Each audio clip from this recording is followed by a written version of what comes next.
Welcome to Inside the Firm, a podcast dedicated to small business owners and hosted by entrepreneurs, Alex Gore and Lance Cayko. Each week, they take you on their journey of how to start, run, and grow a business by bringing you inside their architecture and real estate development firm. Get a behind-the-scenes tour of how these business leaders manage their clients and foster company culture while creating new and innovative projects. And now your hosts, Alex Gore and Lance Cayko. Welcome to another episode of Inside the Firm. I'm Alex Gore. I'm here with our other host, Lance Cayko. Is the actual title of this How to Win Without Winning? It is. Look at that. I'm excited. I'm excited about that. Before we get into that, we have some quick promotionals. Please listen to this because I think there's going to be some value in some of these. Oh, yeah? Yep. Hit us. Here we go. That was a start to start. Is it Monday? No, it's Friday. BIM content should be free, and you shouldn't have to give up your personal data in exchange for it. That's what ArcCat believes. ArcCat offers data-rich objects, families, and systems for free and without registration. To sweeten the deal, you can download these files in the last 4 editions of Revit. That's right. In SketchUp format or DWG, go to arccat.com today and enjoy the freedom. That's ARCAT.com.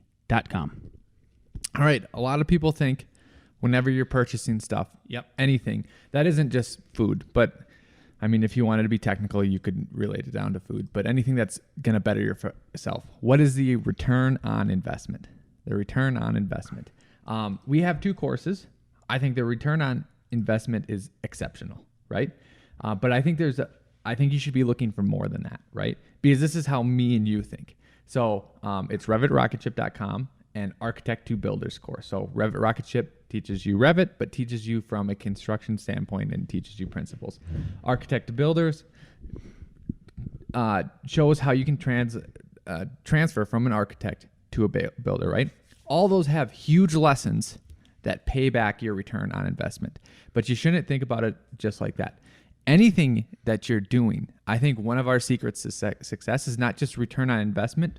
What is the future foundation that that's setting? Like in addition to the return on investment, what is that future? What are you doing? How is it setting you up for the future? Both of the courses do that. One, it's not just teaching you Revit with RevitRocketShip.com. It's teaching you how to think about construction by mimicking how you model. And you can use that to win over clients because you can talk about your takeoffs, your limiting errors. So it's not just teaching Revit, it's helping you out in business and in practicality. Architect to builder, same thing. Your return on investment, you're becoming a builder, or you're just, some of these students just learning the building process, and that's helping you that way. What the future foundation is setting you up for is those architecture clients. When they have a decision to make and you're basically on par in maybe fees and design skills, because a lot of architects are awesome at design, who are they going to go with? The person that's actually built and is incorporating that into their drawings, or the one that isn't? It's easy for the clients to say that one. So I think this is a framework for you to decide what you're going to do, not only judging things on return on investment for anything, not just what we're talking about, but also how does it set up your future foundation to kind of step up above just that return on investment. So if you're interested in those, go to RevitRocketShip.com or architectsguide2.com. I want everybody to go on a journey with me starting right now. I want you to open up a web browser. I'm doing it myself. I want you to go to PellaLuxury.com/the firm. I want you to hit that enter button. I want you to click on Benelli, and I want you to browse through the windows that Pella offers through the Benelli line with me. And the reason I'm bringing that up is because this Monday's episode of Monday Morning Coffee is going to feature a rep from a technical manager from Benelli. His name is, one second here, it is James Lee. James is the design and the manufacturing engineering lead at Benelli, and he oversees all things nerdy, including design, development, manufacturing, production, equipment procurement, and maintenance, and constant improvement. So it's a great episode. He actually shares with us some details and some stuff that sets their windows apart. But the best thing, and I believe Alex is even looking at in one of his projects, the Benelli line, for a house that we'll be building soon. Because it sort of meets all of these needs we're trying to do. It's super modern, super contemporary. They do direct set. They do fin set windows. And I'm just looking through here, and I hope everybody else is following along with me too. These are super awesome windows. Check those out. Remember, Pella doesn't set the standard. They make the standard for luxury windows. So check those guys out. PellaLuxury.com/thefirm. Head in there, check that out. Check out all their lines: Benelli, Duratherm, Graybill, Riley. Check out the gallery. Contact them. Let them know that Inside the Firm sent you. Awesome. Okay, let's go to what this show is titled: How to Win Without Winning. Oh yeah, that is what I titled it, huh? Yeah. I even have our marketing team. They already sent me the card that we use for the YouTube. If you're not watching YouTube, I highly recommend that you do watch YouTube and check us out on there. You'll see my beautiful punum. You'll see Al's beautiful punum. What is that? The punums will be the punum. You know, the face. What language is that? It's from Dr. Evil. Remember that? It's from the... I know who you're talking about. Austin Powers. Yeah. Pun. Did you recently watch this? Yes, I did watch it. Oh, Hebrew for face. How dare you? How dare you? Okay, you're not being much of a mensch. I have to put my wife's half Jewish. On my list of things to watch. Those are so good. Austin Powers. Yeah. Yeah. We watched Mercury Rising. Do you remember that? I don't remember that. Okay. Anyways, people can look it up. Yeah. So, how to win without winning. What does that mean? Here's what it means is, first of all, always get paid up front. What do I mean by that? If you're going after a project, let's say you sign in two different ways. You could either be solicited and basically do an RFP. We went over that a couple weeks ago. Maybe never do it, or if you're going to do it, always get paid up front. So we were RFP'd recently to do a second set of tiny houses for a Fortune 500 company. We were very hesitant to go after it and do any kind of work up front, putting together a design, some design modifications, a preliminary budget, all of those things. And the thing that sweetened the deal for me and made it worth my time and my assistant's time in the firm, Katie, was we asked for a retainer up front to get going on it. And it was it wasn't refundable. It would have been rolled into the final project and contract if we got it. So what that allowed us to do is then we got word, I think on Monday of this last week, that we did not get the project. We were not awarded the project. They went with another firm. And I got to tell you, so it's hard to sometimes separate, I think, emotion from business. We are, at the end of the day, human beings. Sure. Right? We have emotions. We have a left brain. We have a right brain. Yep. Spider brain. But when Al told me the news, I was like, nah. I mean, was I disappointed? Like, is it a lot more work? Would it have been another great project? Yes. But I didn't have any emotional attachment to it whatsoever. And I felt like we already won without winning. So we lost, and I felt like we won without winning. Because I was like, we did get paid for that work. Well, it was no skin off of our backs. We weren't wasting our time. It wasn't, you know what I mean? Billable. I mean, you take 1 week of me not doing any kind of billable work and another staff member. That is a large chunk of change. That's a large chunk of change. The other thing I was going to say, though, besides it being a win, it was because it was a cool project. And one of the staff members, which is a new staff member, got to work on a cool project, use their talents to put it together. It was great. That's why, and I think that's why you're saying, like, talking about the emotion. They were more emotional into losing it. Yes. Because it was their first real serious paid effort, professional, to tell a story. Yep. Try to win the client over, and obviously they want to do well and climb the ladder, so to speak, within wherever company they're working in, and show that they're valuable. Yeah. But that maybe that's it. Is like, well, we were. Don't worry, we were both valuable because we got paid. Yeah. Well, and too, it just honestly with these types of projects, and also this is the same way I feel about competitions. You could be the best and still not picked. 100%. Like it's people subjectively picking. They might have different reasons for picking that you didn't know about. So it's totally fine. You can't win them all. Yeah. But I tell you what, Al's got a win. I do have a win. Yeah. So this segment is brought to you by me. Al's Building Saga Update. Yeah. So this is a continuation on when I said Denver stinks last time. Basically just give me the runaround. And essentially they kept canceling on coming and just literally knocking on the doors for inspections. And I was very upset last Thursday. I didn't even write the email on Friday. I think I wrote it Monday morning. And I was thinking about it, like, how am I going to write this email without just like laying into them, telling them they stink, telling them it's, now this is their fault, blah, blah, blah. That's not the right approach at all. So I use the old marriage trick, I statements. I statements. Tell me about this. Okay. Fill me in, sir. So it wasn't just I statements, but it was basically laying out the steps of what happened. So you avoided the use of I. No. I had avoided until the end, like just the use of blaming it on them. Like, hey, we had this issue. This is how I addressed it. Then we had this other issue. This is how I addressed it. Then, then there was, and what I mean is like, then we had another inspection, and the 2 inspections ago, it said it was at 1, but you came at 11. And I was out at Safeway. Building official couldn't meet me there. So then on the other inspections, I got there at 8:30 in the morning, doing everything I can to make sure this goes as smoothly for the client and the billing department. And multiple statements of like, I'm doing everything I can to help out. And then ended it with like, this needs to change. We need to reassign a new building official, one that will actually show up. And then I put the heat on, like didn't even have the decency to show up. So it's basically showing like, hey, I know you guys had concerns. I'm clearly taking the steps to do everything that I can. So they know that you're not just, I don't know, blowing them off. Mm-hmm.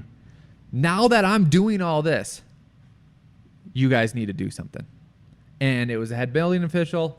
Literally that same morning, he figured it out. He did a solution. It all worked out great. But I think that's a way to approach it, is to let them know that you are doing everything in their power.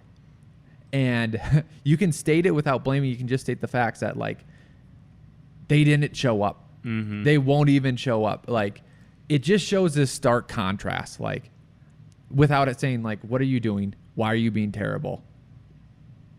This is, like, it's just factual. And it shows that contrast. So then they're like, okay, maybe we should step up and do something about this.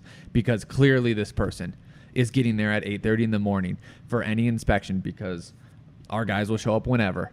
And then they're not even showing up. Crazy. Yeah. Crazy. Well, congratulations either way. That was a big one. Thank you. And we even got our last little check on that project the other day. Yeah. So very exciting. Do with it. It's already spent. Yeah. No, we didn't. There's another one coming. Oh, is there? Yep. Wow, look at this guy. Surprising me. Another one coming. Happy for me. I want you to do something now. Yep. Okay? So the next segment here is called the Executive Decision Process. And I've got a little treat for you. Okay. Okay, so I want you to go into the episode 219 folder. Ooh. Okay. On the server here. Okay, there's a PDF to open, and I'm right now, so I just popped it up here, and I'm going to share it with everybody who's watching YouTube. I'll kind of describe it too for the. Oh yeah, I made this. You made this with design. You don't know Photoshop. This is a lie. Okay. Who did you pay? I used Canva. Okay, fair enough. I used Canva, which is very simple. I would love it if they would become a sponsor. I don't know why, but anyway, so we aren't doing a family vacation this year, summer vacation, and so instead what I've been doing is I've been taking Wednesdays off in July and some of August, and before we start school, that's my vacation. When I took this last Wednesday off, as Alex and I are both doing, running an architecture firm, we're running a construction firm, and what I had hoped that would be able to happen is I checked in with everybody on a Tuesday, right before I was going to leave. I was going to be out of service up in the mountains. There's no service up there. And I said, okay, you guys should be on autopilot, right? There's no more major questions. There's no more problems. You guys should be able to answer questions. And I told the construction foreman, if you need to go in and talk to somebody at the office or just call them. Here's your point of contact. Make some decisions. Yep. We need to keep moving ahead. We can't have any waste. We literally can't waste an hour or two anymore on this project. We have to just go, right? You know what it's like. So I got back into service late Wednesday, and I saw a text come across my screen from the construction foreman, and I said, hey, we got a problem. And then they weren't able to solve the problem and make the decision on that. So what I've got pulled up here is I've got pulled up this little diagram. It's called Executive Decisions Made Easy, a Helpful Guide. And so I don't know how we put this in the principles or how it works. It's going to be my 2-second lean meeting next week in a week. But here's the process, right? And I think this maybe helps for anybody who has trouble just making a decision. So there's 3 big things, right? Especially with architecture and construction, and that is, number 1, is there a code or life safety concern that I can't solve? And then it's a binary from here. It's yes, I can't solve this. I cannot solve this. I can't make that decision. If you answer yes, you wait for management. That's appropriate. Yep. If you answer no, great. Move on to the next question. The next question is there a cost or a time loss if we don't solve the problem today? If there's not, if there is, and I have this wrong, don't I? Oh, yeah. Yep, I got to switch it around. Sorry. If there is, I'll Photoshop that later. There you go. If there is a cost or time loss if we don't solve this problem today, then I need to. Oh no, I did this right. I think you did. If there isn't though, then you can wait for management. Because if we're not losing time or we're not losing money, then okay, fine. Then they obviously moved on to a new task. We didn't lose any of that. You can wait for me to come back on Thursday, or you, Al, or somebody else. If there is, if there is going to be a loss of time or money, great. Move on to the next question. Answer yes. Then the last question is there an aesthetic or a design goal that I can maintain? The construction people can answer this question. Also, design people can answer this question, right? Yep. If there isn't, right, then you could wait for management. Okay. If you can't, as the designer or the constructor, maintain the aesthetic of what we're trying to achieve, well, obviously you got to wait for me. However, if you can maintain it, don't wait for me. Solve the problem. There's the flow chart. What do you think? So I love the idea. I want to suggest flipping it on its head. Interesting. With the same result. Cool. So think about because tell me if this statement is true. What you're trying to get to is, hey, you can make a decision. Please. Yes. Yes. Right? So here's the flip. So where you have wait for management. Yeah. That needs to be make a decision. I'll tell you why. So you just you'd put make a decision. Make a decision. And the other one, and then where it says don't wait for management, then that one says wait for management. Interesting. Because and here's why. Because we want them to make a decision. This flowchart says answer 3 questions correctly, and then you don't have to wait for management, which I rather have the wording positive, make a decision. So this is we might have to rethink it, but is this a life safety concern? Is this a code or a life safety concern that I can't solve? So I can't solve it. And if I say I can't solve it, before getting into the weeds, what I'm getting at is the same concept, but you have 3 ways saying wait for management. That's the opposite. We want 3 ways for you to say to make the decision. Yes. And we want 1 way for you to make the management. Okay, so you get what I'm saying? Reduce the path. Yep, I see what you're saying. Where I don't know how to do it right now in my head, but basically hey, is this not a life safety concern? Make a decision. Is this not going to affect the budget or extend time frame? Make a decision. Stay tuned for next week's episode. Yeah. Is this where an aesthetic we're gonna figure this out thing I can solve? Make the decision. So all those arrows, and then if they're no, then you can go through the other way. I think you're right. I think this was So this was just my draft attempt. Exactly. I would love to see Alex's Oh, damn. tweak. I got to do it? Well, I mean, I guess that's fair. I think I think we got to think about it because I don't know how to think word about exactly. Think about but it. Yeah. Either way, just understand that why we're bringing this up is like we are trying to. We got if you go to f9.com, if you go to f9productions.com, and then you go look at if you just go look at our home and then F9 Foundations, right? We've got 9 principles, and I'm not saying we show this outward externally, Right. but somewhere it would be good to bring this up to staff once we have it kind of established and be say like this is what we're expecting. Yep. If you're in a management position. Yeah. Yeah. Exactly. I think that'd be great. Yeah. I think that'd be great. Because if it doesn't affect those 3, you make a decision. Yeah. I see what you're saying. Interesting. There you go. That was my little segment I had for Cool. that. I like it. Yeah. I like it. Well, this might be a shorter one. Actually not. I mean, we're probably No, that's fine. we're 20 minutes in. This is not short. Okay. Let's listen to our best friend. See what he has to say with Nick Reeds. Hello, best friends.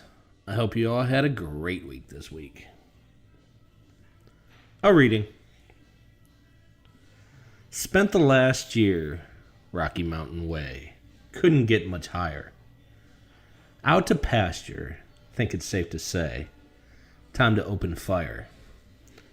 And we don't need the ladies crying, 'cause the story's sad. 'Cause the Rocky Mountain Way is better than the way we had. Whoa. Well, he's telling us this and he's telling us that. Changes it every day. Says it doesn't matter. Bases are loaded and cases at the bat. Playing it play by play. It's time to change the batter. And we don't need the ladies crying, 'cause the story's sad. Rocky Mountain Way is better than the way we had. Yeah.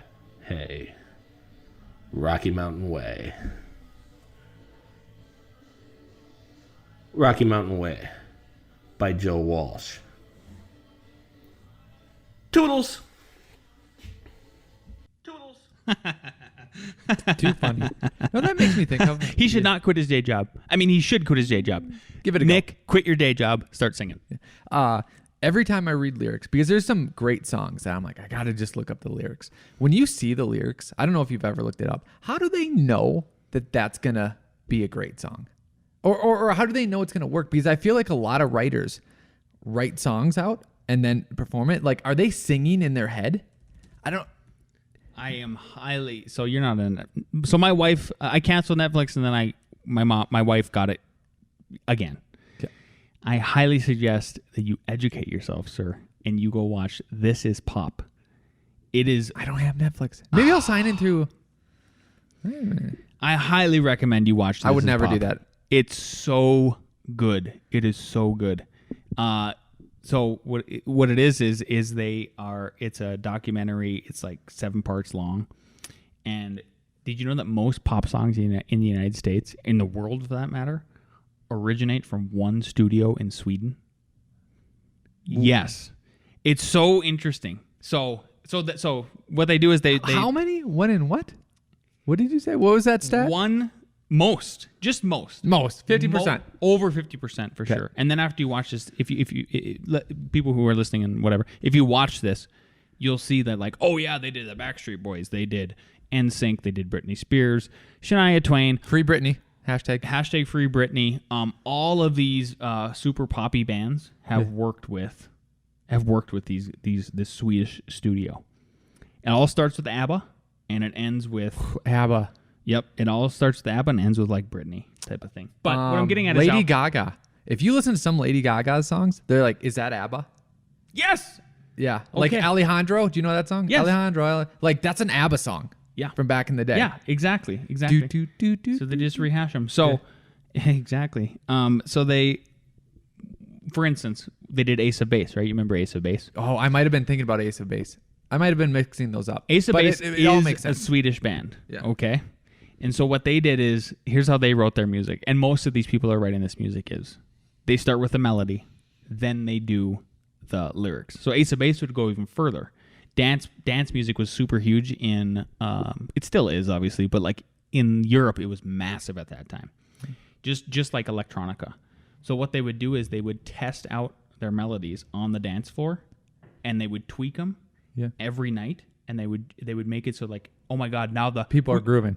After 30 days of doing this, we have everybody dancing. On day 1, we only had maybe 5 people dancing. Yeah. They're like, boom, we got that taken care of. Okay, now we're going to add lyrics to it.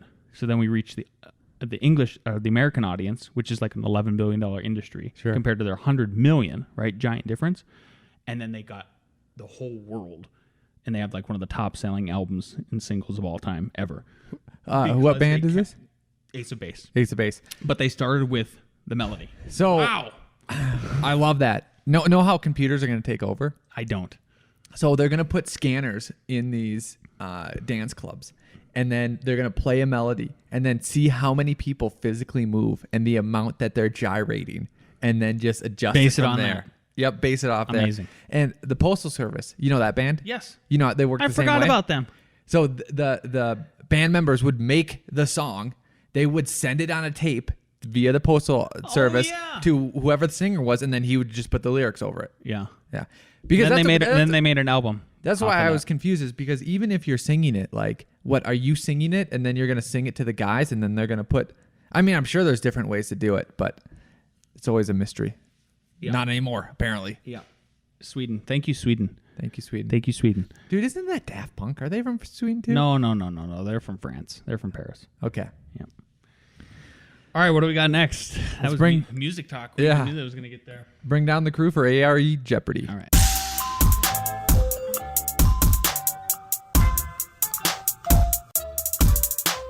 All right, number 1. Which of these can help avoid the unrealistic expectations that often lead to disagreements and construction litigation? Is it A, better renderings, B, an increased budget, C, a more enlightened and educated client, or D, an honest assessment of achievable results? What is the answer? We got them up. D, A. The correct answer is D, an honest assessment of achievable results. Number 2, a building permit does what? A, does not shift the responsibility does not shift the responsibility from design deficiencies from the licensed design professional to the building official. B, is a guarantee the design is error-free. C, transfers liabilities for code compliance errors from the design professionals to the permitting jurisdiction. D, relieves the architect from liabilities related only to ordinance not affecting life safety. That was a great, tricky question. That was a bad one. You better guess on that. Okay, we got A, C, D. Correct answer is A. Does not shift the responsibility from design deficiencies from the licensed design professional to the building official. All right. Question 3. During the final round of review, during the CD phase of a project, the construction costs are estimated to exceed funds by 12%. What should the architect recommend to the owner? A, allocate the contingency budget to the overages. B, reduce the project square foot.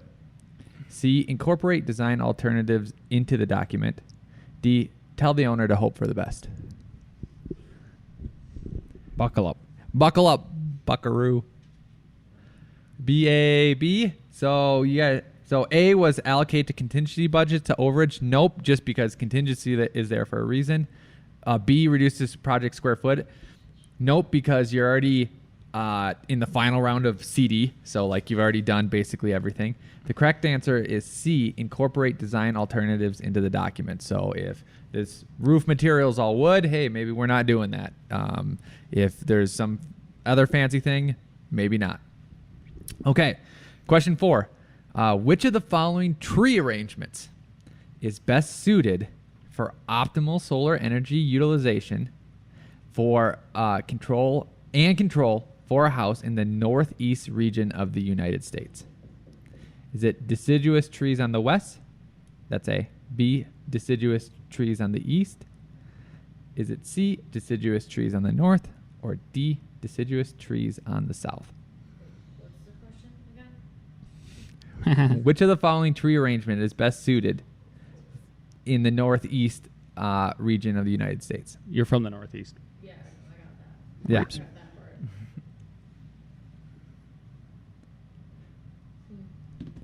that part. What is it? Indeed. What is it? All right. Hold them up. C. C, B. South was D. D is the correct answer, right? You want that the leaves in the summer and then they fall in the winter so that the sun comes in. So that's what you're doing. Balls fall. Okay. What do we got? 2. 2, 0. Okay, save. we have a tiebreaker. Tiebreaker. Marky Mark. All right, Ross coming in. Okay, is everyone ready?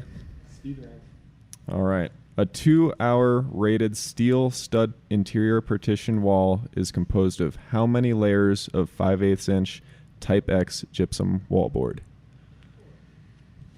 There you go. Wow. 4. 2 on each side, right? Yep. There we go. Awesome. That is it for me. Go check out Architect's Guide 2 and RevitRocketShip.com. Lance? Make sure you hit that like button. Smash it. Is that what I'm Yeah, talking that's about? what Mark you again. say. Smash that like button. Hit the subscribe on the YouTube. Leave us a 5-star review. We will see you next week.